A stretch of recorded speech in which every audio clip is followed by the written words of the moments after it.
Yeah. Molweni, guys. I go by the name of Unati Scott, and this is our show at Khwela.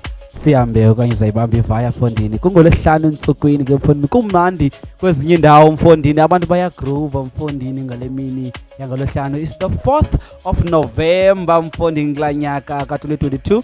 Yeah mfondini ke kule nkqubo namhlanje mfondini sinemameli somculo omnandi. Choka maphala mix ngasemva imix yakakabza mfondini.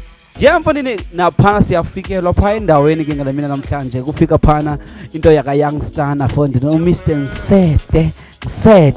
Yeah mfondini ibuhlela lapha ekhaya mfondini khona uyenzayo wena mfondini awuyazi mawuthini ngale mina namhlanje unginokhwela ke nawe ubamba ujikeleza wakho uyifukude usebhayi ungabamba wena itaxi yakho ukhawuleze uyofika endaweni lounge namhlanje banaye phana uMr Nsete youngster yeah mfondini uhleli nami